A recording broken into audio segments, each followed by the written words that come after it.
तो कैसे हैं आप लोग? आप सभी का स्वागत है आपके अपने परिवार एग्जामपुर में। तो एक्चुअली लाइव क्लास आप लोगों को लग रहा है वो लाइव चल रहा है, लेकिन लाइव नहीं चल रहा है ना। मैं रात को टाइमिंग दिया था आपको 10 से 11 बजे, लेकिन हो नहीं पाया। इसलिए नहीं हो पाया क्योंकि टैब से जो है ये लाइव नहीं चल पाता है, ठीक ना। तो आप इसमें प्राइम पे देख रहे हो, यानी ये डाउनलोडेड वीडियो है, तो कमेंट वगैरह ज्यादा फर्क पड़ेगा नहीं और इसमें कुछ समझना भी नहीं, बस रिवीजन के लिए क्लास हो गया। चलिए बिना टाइम गवाए स्टार्ट करते हैं स्ट्रेट लाइन के जितने फार्मूले तो पहले वो देख लेते हैं ना। डिस्टेंस फार्मूला क्या होता है? D is equal to x1 minus x2 का whole square plus of y minus y2 का होल स्क्वायर और पूरा रूट ओवर है, ये देखना, ठीक ना, पूरा रूट ओवर है। अच्छा, x1 और x2 क्या होता है? कोई भी दो पॉइंट है, ये x1 कॉमा x2 हो गया और ये हो गया x1 कॉमा y1 और ये हो गया अपना ये x1 कॉमा y1 हो गया और ये हो गया आपका x2 कॉमा y2। तो क्या होता है डिस्टेंस फार्मूला में? x1 माइनस x2 का whole square plus of y1 minus y2 का होल स्क्वायर और रूट ओवर रहेगा डिस्टेंस फंक्शन। अच्छा, सेक्शन फार्मूला पे आते हैं। सेक्शन फार्मूला ये होता है mx2 plus minus of nx1 upon m plus minus n है। एक्चुअली प्लस कब लगता है? जब ये इनसाइड इंटरसेक्शन होता है, जैसे कि कोई एक पॉइंट ये a हो गया, ये कोई b हो गया। राइटिंग का थोड़ा फर्क पड़ेगा, आप लोग संभाल लेना, ठीक। ये m है, ये m रेशियो n है, सॉरी ये आपका m है, ये m है, ये रेशियो कटेगा अपना n से, ठीक। अच्छा, तो आपको पता है कि जो पहला होता है m, ये m मल्टीप्लाई होगा दूसरे पॉइंट से, यहाँ वाला, तो mx2 हो जाएगा। ये n होता है, दूर वाला होता है, दूर वाले से मल्टीप्लाई, यहाँ x1 होगा तो nx1 हो जाएगा, ठीक। चलिए, तो mx2 plus of nx1 upon में m प्लस n होगा। अच्छा, तो माइनस वाला कब होगा? जब आपका एक्सटर्नल कटेगा, यानी कि अगर एक्सटर्नल देखा जाए तो एक्सटर्नल जैसे कि ये हो गया, ये a हो गया, ये b हो गया और एक्सटर्नल कहीं यहाँ पॉइंट p कटेगा, यहाँ पे कहीं पॉइंट p कटेगा, ये हो गया, मान लीजिए पॉइंट p हो गया, ओके। तो फिर क्या हो जाता है? ये m1 हो जाता है, ये m हो जाता है, ये n हो जाता है। ये सब क्लास में बताया हूँ, ठीक, क्लास आप लोग देख लेना। चलिए अब सेंट्रॉइड पे आते हैं। सेंट्रॉइड पे क्या होता है कि सर्कल का उसका सेंटर होता है ट्रायंगल का, वो क्या होता है? x1 plus of x2 plus of x3/3 and y1 plus y2 plus y3/3 और इन सेंटर क्या होता है? ax1 plus of bx2 plus of cx3 upon में a plus b plus c। Actually centroid सबको याद रहता है, इन सेंटर और एक सेंटर भूल जाते लोग। तो इन सेंटर में क्या होता है? जो लाइन का इक्वेशन रहता है ना, जो लाइन का इक्वेशन a b c, उसके साथ उसको लिख देना ना, x1 plus bx2 plus of cx3 upon में a plus b plus c। ये कांस्टेंट होते हैं, कोएफिशिएंट, ठीक। सिमिलरली y कोऑर्डिनेट के साथ होता है, ये x कोऑर्डिनेट हो गया, ये y coordinate, a y1 plus of b y2 plus of c y3 upon में a plus b plus c। x centre के साथ सेम होता है, जैसे इन सेंटर हो गया, ये बाहर वाला होता है, इन सेंटर में अंदर होता है और x सेंटर में बाहर होता है। ट्रायंगल और सर्कल का रेशियो होता है, ये देख लेना, सर्कल एक बार ट्रायंगल के अंदर होता है, एक बार सर्कल बाहर होता है, वो सब अपना देख लेना। इसमें क्या हो जाता है? Minus of ax1 plus minus of bx2 plus of cx3 upon में minus of a plus b plus c। ये x कोऑर्डिनेट फार्मूला है, फार्मूला देख लेना, ठीक, फार्मूला देख लेना। अच्छा, नेक्स्ट आते हैं area of triangle. Area of triangle क्या होता है? डिटरमिनेंट से निकालना सबसे आसान होता है, क्योंकि डिटरमिनेंट बहुत आसानी से हमको आता है, सभी बच्चों को आता है, ठीक ना। तो एरिया ऑफ ट्रायंगल में क्या हो गया? x1 y1, ये क्या कोऑर्डिनेट एरिया, एक ट्रायंगल का कोऑर्डिनेट एरिया। अब स्ट्रेट पॉइंट में देखोगे कुछ और रहता है ना, x1 कॉमा y1 हो गया ये, और सिमिलरली ये हो जाएगा x2 कॉमा y2, ये हो जाएगा x3 कॉमा y3, ये हो गया तीनों। अब तीनों का कोऑर्डिनेट लिख देंगे x1 y1 और साथ में 1 लिख देंगे, क्योंकि 3x3 का मैट्रिक्स बनाना है, तो ये हो जाएगा। और हाफ नहीं बोलना, ओके। चलिए, और एरिया ऑफ ट्रायंगल एक तरीके से और देख लेना, ये निगेटिव कभी नहीं आएगा। जहां निगेटिव आप सोच लेना गलत हो रहा है, या फिर देख लेना ऑप्शन में, उसको क्या करना, अपने आप से मॉड लगा के सही कर देना, ओके। तो ये हो गया आपका area of triangle. Slope formula, slope क्या होता है कि कोई भी दो लाइन का बीच का डिस्टेंस दे दिया इसने, x1 y1 है, इसका कोऑर्डिनेट दे दिया, इसका x2 y2 दे दिया, ओके। तो स्लोप क्या होता है? tan थीटा होता है। tan थीटा क्या होता है? tan थीटा होता है y बाई x, होता है कि नहीं होता है? tan थीटा होता है y by x। y coordinate क्या हो जाएगा? y1 माइनस y2 और x कोऑर्डिनेट क्या हो जाएगा? x1 minus x2। तो ये जाएगा स्लोप, ठीक ना, सेम है, कोई टफ नहीं, सिमिलर एकदम, मतलब इजी चला। चलिए नेक्स्ट चलते हैं condition of collinearity of 3 points. Actually ये क्या, ये ट्रायंगल है, ट्रायंगल ही बोल दिया, और ट्रायंगल क्या बोल दिया? जिसका एरिया 0। कोलिनियर मतलब कि कोई 3 पॉइंट है वो एक ही जगह है, मतलब कि क्या हुआ इसका मतलब इसका एरिया 0 हो गया, तो एरिया वाला फार्मूला लगा के 0 कर दिया, कुछ नहीं किया इसने। अच्छा, हाफ नहीं लिखा, क्या मतलब है? 2 यहाँ हाफ लिख भी देगा, ये 2 इधर जाके मल्टीप्लाई होगा 0 से, कोई फर्क पड़ेगा नहीं पड़ेगा, इसलिए ऐसे ही हो गया, ठीक ना। चलिए अब आते हैं एंगल बिटवीन 2 स्ट्रेट लाइन। ये होता है tan थीटा, ये स्लोप है, 2 स्ट्रेट लाइन दिया, दोनों का स्लोप आपको दिया रहेगा, m1 माइनस m2 कर देना अपॉन में m plus 1 plus m1 into m2। ये गौर से देख लेना, ये मॉड है, ठीक, ये मॉड है, गौर से देख लेना। और क्या m1 माइनस m2, ऊपर माइनस होता है, नीचे प्लस होता है, गौर से देख लो, ओके। चलिए ये हो गया आपका angle between two straight line, जैसे दो स्ट्रेट लाइन हो गया, ये हो गया इसका स्लोप m1 हो गया, इसका स्लोप m2 हो गया, इनके बीच का एंगल निकाला रहेगा तो क्या हो जाएगा m1 माइनस m2 अपॉन में 1 plus m1 into m2। Okay, next चलते हैं 2 पॉइंट्स, 2 लाइन्स। 2 लाइन में क्या क्या रिलेशन हो सकता है, देखो क्या होता है, 2 लाइन क्या हो सकते हैं, एक लाइन ऐसे बन सकती है, ऐसे बन सकती है, कैसे बना लो, कैसे भी ऐसे बन सकती है, कुछ भी बन सकती है 2 लाइन, ठीक है। तो ये कंडीशन चेक कर लेते हैं, 2 इक्वेशन दे दिया इसने, 2 इक्वेशन दे दिया। अब पैरेलल कब कब हो सकता है, जब इसका कोएफिशिएंट x का कोएफिशिएंट का रेशियो माइनस मतलब कि a by a1 a by a dash एक तरीके से, ठीक, इज इक्वल टू होना चाहिए किसके, y के कोएफिशिएंट के बराबर, यानी कि b by b dash, b by b dash, यहाँ पे बात करते हैं, ठीक। लेकिन ये जरूरी नहीं है, ये जरूरी नहीं है, इसको चेक करने की जरूरत ही नहीं पड़ेगी। अगर ये भी बराबर हो गया तो आपको एक ही लाइन हो गई, एक ही लाइन हो जाएगी। अगर ये बराबर हो गया तो एक ही लाइन हो गई, ठीक है। तो पैरेलल लाइन को इसकी जरूरी नहीं है, हाँ अगर इक्वल हुआ तो ले लेगा, तब पैरेलल कहलाएगा, ठीक, कोई बात नहीं। चलिए, यानी ये कंडीशन जानना जरूरी होता है, a by a dash is equal to b by b dash. Okay, बस इतना जरूरी होता है, ठीक। चलिए, अब डिस्टेंस बिटवीन 2 पैरेलल लाइंस पता है क्या होता है, उसका जो कांस्टेंट वाला होता है, कांस्टेंट मतलब ये वाला देखना है, 2 लाइन है C1 C2, इस फॉर्मूला C1 C2 इसको C1 ले लो और इसको C2, ये C1 ले लो, इसको C2 ले लो, क्या दिक्कत है। C1 minus C2 root over a square plus b square, a square plus b square. अच्छा, आप कहोगे सर यहाँ a है a डैश है, तो भाई ये देखो पैरेलल बोल दिया है, पैरेलल में क्या होगा, ये दोनों रेशियो बराबर चलेंगे, तो a b लिखो या फिर a डैश b डैश लिखो, कोई फर्क नहीं पड़ने वाला। ओके, तो ये हो जाएगा। अच्छा, नेक्स्ट चलते हैं परपेंडिकुलर। परपेंडिकुलर कब होगा, जब क्या होगा, कोई कोएफिशिएंट यानी कि a into a dash plus of b into b dash. इसको अच्छे से याद कर लेना, ये आया नहीं, परपेंडिकुलर वाला कंडीशन नहीं आया, आ सकता है, ये आप लोगों के फार्मूले बस चल रहे हैं, ठीक है, जल्दी रिवीजन करते हो। चलिए नेक्स्ट चलते हैं, नेक्स्ट क्या हो गया, a point and line. Condition क्या है, एक पॉइंट, कोई एक पॉइंट ले लिए यहाँ पे, एक कोई पॉइंट ले लिया और एक लाइन ले लिए, इसके बीच में क्या क्या रिलेशन ये देखते हैं। ओके, अभी क्या था, दो लाइन के बीच का था, पैरेलल था, परपेंडिकुलर था, जो भी था, ठीक। अच्छा, distance between point and line. अच्छा, distance between point and line मतलब इसके बीच में डिस्टेंस क्या हो सकता है, आप सोचोगे ये डिस्टेंस हो गया, ये डिस्टेंस हो गया, नहीं, हम लोग ये बात करते हैं हमेशा शॉर्टेस्ट डिस्टेंस की बात करते हैं ना। ऐसे तो इनफाइनाइट डिस्टेंस आ सकते हैं, तो हमें किसी एक की बात करनी पड़ेगी। वो क्या होगा, एक पॉइंट है, एक लाइन है, तो फिर हमेशा परपेंडिकुलर डिस्टेंस वो कैसे निकलेगा। इस लाइन का इक्वेशन पता है क्या होता है, इस लाइन का इक्वेशन ये हो गया, सेम इक्वेशन लाइन का इक्वेशन यहाँ लिख देना, ax1 प्लस ऑफ b। एक एक्चुअली इसका इक्वेशन होता है आपका, इसका इक्वेशन होगा ax plus by plus c is equal to 0, ऐसा कुछ है ना। और ये पॉइंट दिया है x1 y1, ये हो जाएगा आपका x1 y1, ठीक ना, देख लेना। तो अब यहाँ पे क्या इक्वेशन था, ax plus by plus c है ना, तो x की जगह क्या लिख देंगे, x1। ये पॉइंट जो कोऑर्डिनेट h k लिख लो तुम, h k से मैं क्लास में बताया हूँ, देख लेना आप लोग। तो यहाँ पे क्या हो जाएगा, ah प्लस ऑफ b के प्लस ऑफ c, जो भी इसका इक्वेशन है। ओके, और नीचे इसका जो कोएफिशिएंट है, यानी कि जो यहाँ मल्टीप्लाई था a b, इसका रूट ओवर और मॉड ले लेना, ये नहीं भूलना, ठीक, ये मत भूलना, क्यों, मॉड ले लेना। ओके, चलिए, reflection of a point about line, ये फॉर्मूला बहुत ज्यादा इंपॉर्टेंट, मैं आपको कोऑर्डिनेट सिस्टम मतलब ग्राफ बना के सिखाया था कैसे रिफ्लेक्शन लेते हैं, ये भी देख लेना एक बार। ओके, कोई एक लाइन दे दिया, एक पॉइंट दे दिया और बोलेगा इसका रिफ्लेक्शन बता दो, ये पॉइंट दे दिया, चलिए फिर से कर देना, एक ये लाइन हो गया, ये पॉइंट दे दिया और बोल देगा इसका रिफ्लेक्शन बताओ, कैसे निकालोगे, निकाल लेना। x माइनस ये इक्वेशन क्या होगा, ax plus by plus c है, ये क्या है, x1 y1 है। अच्छा, क्या हो जाएगा, x minus x1 by a is equal to y minus y1 by b is equal to minus 2 time of ax1 plus by1 plus c upon में a square plus b square. याद कर लेना, इसको याद ही करवा रहा हूं मैं, कुछ करा नहीं रहा, कुछ पढ़ा नहीं रहा। Foot of the perpendicular from a point on the line, foot of perpendicular मतलब कि ये कोई पॉइंट है, ठीक ना।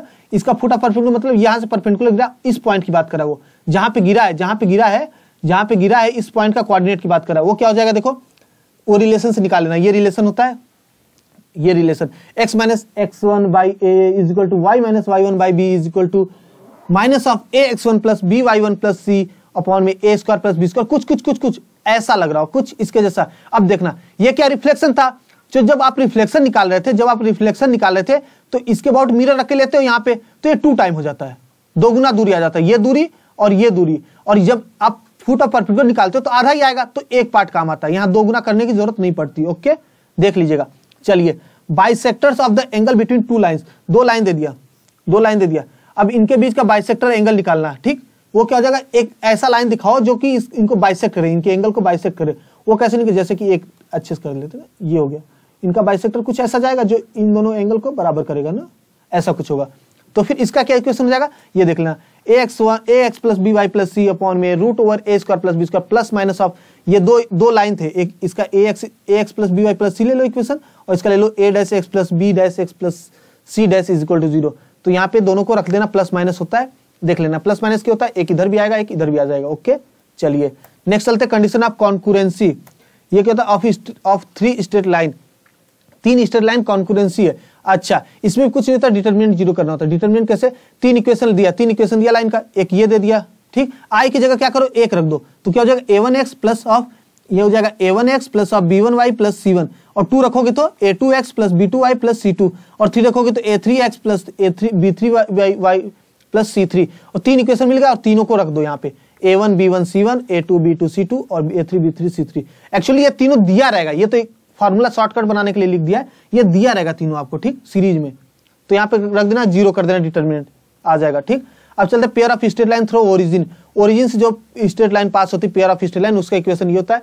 पेयर ऑफ स्ट्रेट लाइन आपको ज्यादा इंपॉर्टेंट नहीं है लेकिन देखना जरूरी है। ठीक, ये होता है ax square plus of by square, ax square पहले याद करो, फिर plus by square plus of 2hxy। ठीक, ये होता है आपका। चलिए इसको देखने की जरूरत नहीं, देख लीजिए, नहीं तो कुछ नहीं है। स्ट्रेट लाइन जो पेयर ऑफ स्ट्रेट लाइन होते हैं उनके बीच का एंगल कैसे निकालेंगे, 2 of h square minus A B upon में root over a plus B. h पता है यहाँ पे, यहाँ से पता है बिल्कुल, a पता है, हाँ पता है, b पता है बिल्कुल, हाँ सर पता है, सब हो जाएगा, बिल्कुल हो गया सर। चलिए नेक्स्ट चलते हैं, सर्कल पे आ गए। अब सर्कल पे आ गए, सर्कल पे क्या है, इंटरसेप्ट। बहुत मतलब सिर्फ इंपॉर्टेंट फार्मूला आपके हैं, और देखते रहो लास्ट तक, देखते रहो और स्क्रीनशॉट लेते रहा करो, हमेशा स्क्रीनशॉट लो। और आज शाम को आपको, सुबह तक हो सकता है मिल जाए वीडियो, तो शाम को क्या करना, शाम तक इसको एक बार लिख लेना। ठीक, लास्ट टाइम में पढ़ा नहीं जाता है, ये फॉर्मूले सिर्फ देख के जा सकते हो आप। ठीक, सर्कल। चलिए intercept made by circle. Intercept मतलब क्या होता है कि कोई कोऑर्डिनेट हो गया ना, कोई कोऑर्डिनेट हो गया, ये एक्स वाई ले लेते हैं, एक्स वाई। थोड़ा सा स्ट्रेट बनाना मुश्किल है, फर्स्ट टाइम इस पे कर रहा हूं ना तो प्रॉब्लम। इंटरसेप्ट क्या हो गया, ये सब हो गया इंटरसेप्ट। वाई एक्सिस को कहां कट कर रहा है ना, ये होता है। चलिए इसको देख लेते हैं, इंटरसेप्ट, और ये इंटरसेप्ट मेड बाय सर्कल। चलिए ये देख लेते हैं, इक्वेशन ये एक्चुअली लिखा है, इक्वेशन क्या लिखा है, x square plus of Y square plus 2gx plus 2y5 plus c। ये तो अच्छे से बताया, ये तो पूरा मतलब डेराइव करके बताया आप लोगों को। अच्छा चलिए ऑन द एक्सिस, ये एक्स एक्सिस पे कौन सा इंटरसेप्ट मारेगा, ये मारेगा। वाई एक्सिस पे ये मारेगा, कैसे कैसे कैसे, 2 time of root over G square minus C, और ये क्या 2 time of F square minus C, root over है, ये रूट ओवर पूरा रहेगा, यहां भी रूट में रहेगा। ओके, ये होता है इंटरसेप्ट। एक्स एक्सिस पे कहां मारेगा, जैसे भी बताया था ना, ये कोऑर्डिनेट है तो ये वाई एक्सिस का इंटरसेप्ट हो गया, ये कहां पे मारेगा, ये आ जाएगा इसका आंसर। और एक्स एक्सिस पे कहां मारेगा, जैसे ये लाइन यहां तो कुछ जाएगी, तो ये एक्स एक्सिस वाला यहां से कुछ आ जाएगा यहाँ पे। ओके चलिए तो आते हैं next, parametric equation of circle. Parametric equation जब भी आपको सामने दिखेगा, आप क्या याद करोगे, sine theta and cos theta, cos theta and sign theta, और एक आर आता है। आर क्या आता है, रेडियस। रेडियस अपने भाषा में बोलते हैं। ओके, क्योंकि साइन थीटा कॉस थीटा हमेशा सर्कल में, इस जितने भी इसमें सर्कल में चलेगा सब सर्कल से रिलेट करके करते हैं, तो रेडियस होता है। अच्छा, तो पैरामीट्रिक इक्वेशन क्या होता है, एक्स की जगह क्या करना, इस इक्वेशन में एक्स की जगह ये रख देना और वाई की जगह ये रख देना, सेम आ जाएगा ना, ये आ जाएगा।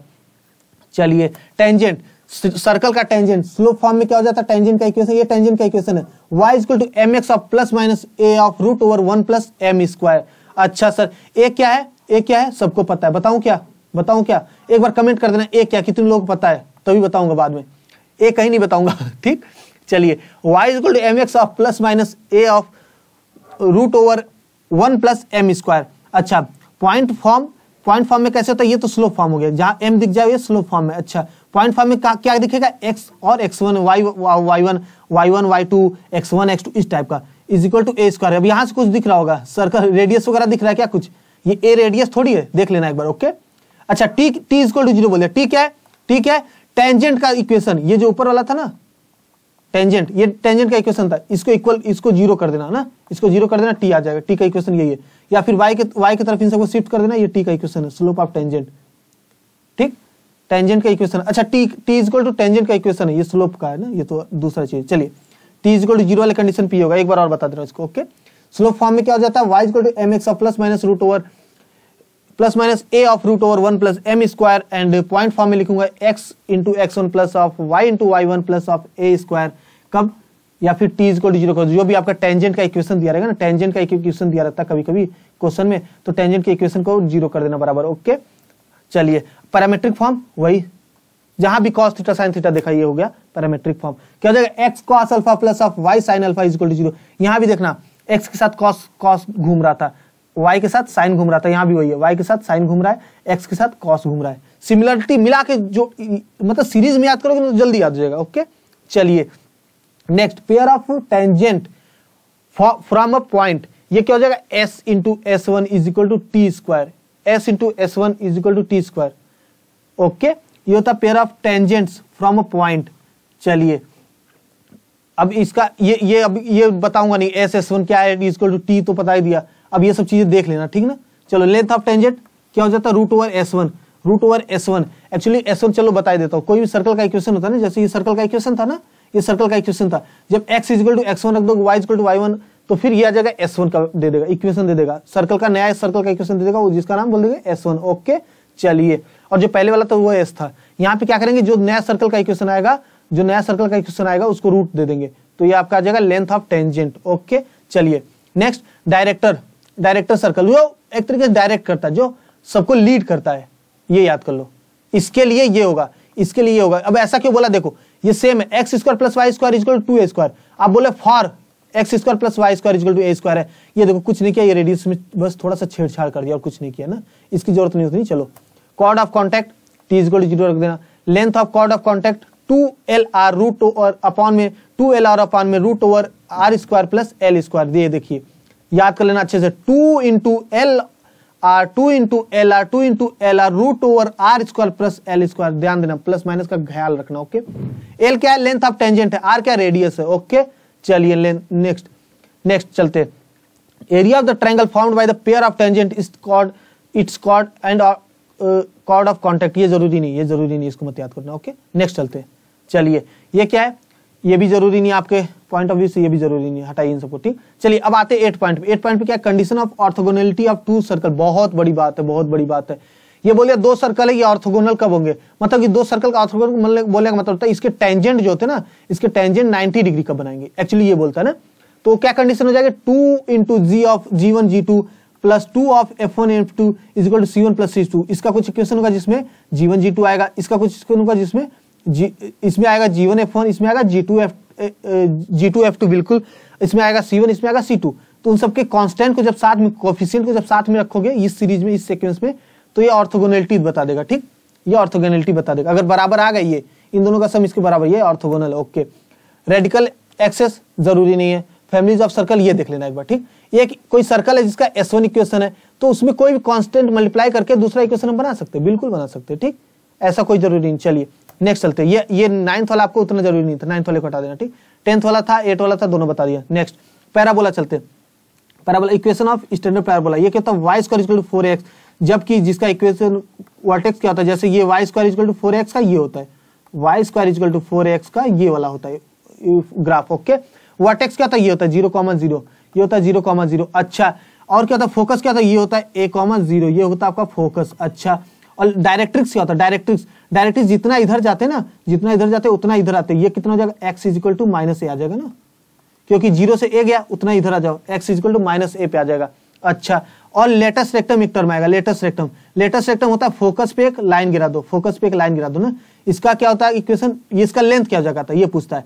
लेंथ हो जाता है ये +2a पे जाता है, ये +2a जाता है ऊपर, नीचे -2a, तो जब दोनों को जोड़ोगे तो 4a आ जाएगा। नीचे फार्मूला आपका होगा ये रहा देखिए, length of latus rectum 4a, ये 2a जाता है ऊपर +2a, नीचे -2a, दोनों का लेंथ ही पूछता है। ओके चलिए, और कुछ पैरामेट्रिक इक्वेशन। अब इसमें देखिए पैराबोला में जब भी पैरामेट्रिक इक्वेशन की बात करेगा, टी लाएगा।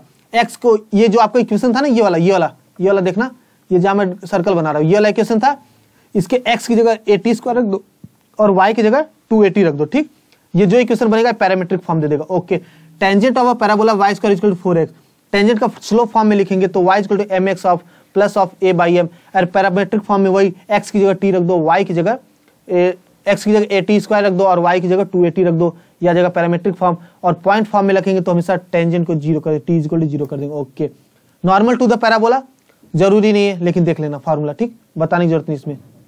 y minus y1 equal to minus of y1 by 2a into x minus x1। Okay चलिए नेक्स्ट चलते हैं। अब ये पैरामेट्रिक फॉर्म में और दूसरे स्लोप फॉर्म में लिखा है, तो ये सब ऊपर सीख लेना कैसे चेंज करते हैं ना, फॉर्मूले दिख रहा है आपको। चलिए नेक्स्ट चलते हैं। आते एलिप्स में। एलिप्स में क्या है, स्टैंडर्ड इक्वेशन क्या होता है, x square by a square plus of Y square by b square equal to 1, जहां पे a is greater than b and b square equal to a square. ये देख लेना, ये बहुत इंपॉर्टेंट है, बहुत इंपॉर्टेंट है। इसको जितना स्टार बना सकते हो उतना स्टार बना लेना, जितना स्टार बना सकते हो उतना स्टार।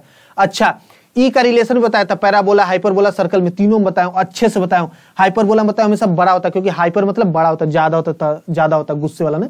अच्छा, इसेंट्रिसिटी का फॉर्मूला यही है, सेम है, ये यही बोले ना, इसी को बस यही याद कर लेना आप, इस पूरे में ये याद कर लेना और ये याद कर लेना। ओके, अब एलिप्स में क्या होता है, ये एलिप्स बन गया आपका ना, इसका डायरेक्ट्रिक्स क्या हो जाएगा, डायरेक्ट्रिक्स क्या हो जाएगा, plus minus A by E, plus minus A by E. अब ए बाई ई क्या है, 1 से कम होता है, जैसे ही ये ए होता है, ये आपका ए होता है, ई 1 से कम है, डिवाइड करोगे यहाँ आ जाएगा, यानी एक डायरेक्ट्रिक्स यहाँ आएगा, एक डायरेक्ट्रिक्स यहाँ आएगा, तो ये हो गया डायरेक्ट्रिक्स का। ओके, फोकस क्या हो जाएगा, प्लस माइनस ऑफ ए, यहाँ पे एक फोकस मिलेगा, एक यहाँ फोकस। ये हैंकी से आपको क्लास मेरा जो नहीं लिया वो क्लास ले, इसको प्रैक्टिकली करके सिखाया, हैंकी से कैसे करता था, हैंकी से मैं बताऊं ये चीज, प्रैक्टिकली आपको दिखाया हूं। ये हो जाता है प्लस माइनस ऑफ ए ई 0, और ये हो जाता है ये plus of A E common 0 हो जाता है, और ये minus of A E common 0, ये हो गया। अच्छा, मेजर एक्सिस यानी कि इसका लेंथ, इस पूरे का लेंथ, इस पूरे का लेंथ, अगर फिर से एक बार देख लेता हूं तो ये आपका एलिप्स हो गया, तो पूरे का लेंथ, ये प्लस ऑफ 2a था, ये माइनस 2a, जोड़ो प्लस ऑफ a था, ये माइनस ऑफ a था, जब दोनों को दोगे 2a आ जाएगा। माइनर एक्सिस यानी ये b होता है, ये b 0, b होता है, ये होता है माइनस 0, माइनस b, तो इन दोनों को जोड़ोगे तो 2b आ जाएगा। ओके, ये दोनों हो गए। अच्छा, वर्टेक्स क्या आ जाएगा, वर्टिसेस बता दिया, माइनस a, 0, ओके, यही आ जाएगा ना, माइनस a, 0, एक ये आ जाएगा और एक ये आ जाएगा, ये माइनस a, 0 हो जाएगा, ये हो जाएगा a, 0, ये होता है वर्टेक्स, सॉरी वो तो फोकस था ना, ये वर्टेक्स होता है। चलिए, ये वर्टेक्स होता है। चलिए अब नेक्स्ट चलते हैं लेटेस्ट रेक्टम। लेटेस्ट रेक्टम की बात करूं तो सेम वही, लेटेस्ट रेक्टम क्या होता है, अभी लेटेस्ट रेक्टम क्या था, लेटेस्ट रेक्टम क्या था, चलिए लेटेस्ट रेक्टम क्या था अभी पीछे बताया था, जस्ट एक बार पीछे सोचिए, खुद से सोचिए और फिर समझिए। फार्मूला मैं बता दे रहा हूं, सिर्फ 2b square by a equal to 2 of 2a into 1 minus e square. अब ये वाला फार्मूला मैं बोल दिया ना, याद कर लेना, तो अच्छे से याद करके जाना, अगर नहीं गए तो पछताओगे। लिख के दे रहा हूं, अगर एलिप्स का क्वेश्चन आया और ये दोनों नहीं याद रहा तो फिर कोई फायदा नहीं। ओके, चलिए, और ये सब चीजें तो मैं अब ग्राफ से बता दी हूं। अब ये ऑक्सिलरी सर्कल काम का नहीं है, हटा दो इसको। अच्छा, पैरामेट्रिक रिप्रेजेंटेशन, फिर वही काम, साइन थीटा कॉस थीटा दिख गया, हटा दो इसको। याद हो गया ना, ये तो याद है, इसको बताने की जरूरत है क्या। अच्छा, अब क्या, position of point with respect to an ellipse. अब कोई एलिप्स है, कोई क्वेश्चन क्या था आपका ना, कोई एलिप्स दे देगा और इसके अंदर कोई पॉइंट, एक कोऑर्डिनेट दे देगा, यहां दे सकता है, यहां दे सकता है, कोई कोऑर्डिनेट, और पूछ देगा ये एलिप्स के अंदर है या बाहर है। तो क्या करोगे, देखो जब आउटसाइड होगा, लाइज आउटसाइड, तो ये ग्रेटर देन 0 होगा। जब बाहर लाई करना होगा तो ये ग्रेटर देन 0 हो जाएगा, ये पूरा टर्म ग्रेटर देन 0। जब भी इनसाइड होगा तो लेस देन 0 हो जाएगा, इनसाइड के लिए लेस देन 0, और एलिप्स पे क्या हो जाएगा, इक्वल टू 0, एलिप्स पे इक्वल टू 0। अच्छा, line and an ellipse, line और एलिप्स में क्या इक्वेशन था, ये देख लेना, ठीक, सी स्क्वायर, ये देख लेना, इसका कंपेयर देख लेना, यहाँ पे पूरा लिखा है, अब इसको इस डिटेल में नहीं बताऊंगा, ठीक। और टेंजेंट का क्या होता है, टेंजेंट फॉर्म में, टेंजेंट की निकालना है, किसके स्लोप फॉर्म में, y equal to m x of plus minus a square m square plus of root over b square, और पॉइंट फॉर्म में लिख देंगे x into x1 by a square plus of y into y1 by b square is equal to 1, ये देख लेना। और parametric form में वही साइन थीटा और कॉस थीटा आ जाता है। और एलिप्स में अब दो और बचा है, दो खत्म कर देते हैं, एक नॉर्मल देख लेते हैं। चलिए, ये काम का नहीं, ये दोनों काम का नहीं, इसको यही एंड करते हैं। अच्छा, तो आज की क्लास यही खत्म करते हैं, क्योंकि अपना इतने ही लेके चलते हैं, इतना ही लेके चलते हैं। हाइपरबोला से कल से स्टार्ट कर देंगे, कल थोड़ा और ज्यादा टाइम मिल जाएगा, क्योंकि आज मुझे लेट लग गया इसको समझने में, सिर्फ समझने में बहुत ज्यादा वक्त लग गया मुझे। ओके, तो फिर कल टाइम बचेगा, मैं पूरा वापस रिवीजन भी करा दूंगा और याद करवा दूंगा। आप लोग बस देखते रहिए, मैं जल्दी स्लाइड कर रहा हूँ, आप लोग एक बार स्क्रीनशॉट ले लो, जल्दी स्क्रीनशॉट लेते जाओ। ये हो गया आपका, लेते जाओ, मैं कल ट्रिक भी बता दूंगा कैसे याद करना, ठीक। क्वाड्रेटिक इक्वेशन का हो गया आपका, और नेचर ऑफ रूट्स, ये सब देख लेना क्वाड्रेटिक इक्वेशन का। वो लेते जाओ, स्क्रीनशॉट लेते जाओ, फिर खत्म करते हैं यहीं पे। क्लास एंड हो गया, मेरा क्लास एंड हो गया, आप लोग सिर्फ स्क्रीनशॉट लेते जाओ, अब मैं कुछ नहीं बता रहा अब। अच्छा, और ये शेयर कर दीजिएगा, थोड़ा सबके पास पहुंचा दीजिएगा, कल मैं इसको अच्छे से एक्सप्लेन कर दूंगा। ये मैं सबको बोला था, बहुत जरूरी देखना, और वाकई मानो, बात मानो, आप लोग स्क्रीनशॉट लेते जाओ और लिख के एक बार प्रैक्टिस कर लेना, जितना दे रहा हूँ सामने आ रहा है, इसको एक बार लिख के प्रैक्टिस कर लेना, और इतना ही पढ़ के चले जाओगे ना तो भी काम हो जाएगा। अब जैसे बहुत इसमें काम के नहीं, जैसे इसमें ये आपका हो गया डाइवर्स थ्योरम, ये काम का नहीं है, ठीक ना, ये काम का नहीं है, तो आप लोग खुद देख लेना कौन सा काम का है, कौन सा काम का नहीं है। चलिए, ये हो गया जीपी में आ गए, जीपी में आ गए, फिर ये जीएम वगैरह आप लोग ये देख लेना, याद कर लेना। ओके, ये ट्रिग्नोमेट्री में आ गया, मैं ट्रिग्नोमेट्री में आ गया। चलिए, ये हो गया आपका, एक सेकंड बस रुक जाएगा, हो जाता है सॉल्यूशन ऑफ ट्रायंगल। स्क्रीनशॉट ले लीजिएगा आप, ऑफलाइन पॉज करके बाद में स्क्रीनशॉट ले लेना। कल बताऊंगा मैं ये सब चीजें, वापस से कल बताऊंगा, लेकिन आप लोगों के लिए अब इसको यही एंड अप करते हैं। अपना ख्याल रखिए, शेयर कर दीजिएगा, सभी लोग शेयर कर दीजिएगा सोशल नेटवर्किंग में जितना पहुंच सकता है, और कल अच्छे से बताऊंगा, ट्रिक के साथ समझाऊंगा। ओके, तो थैंक्स, जय हिंद, जय भारत।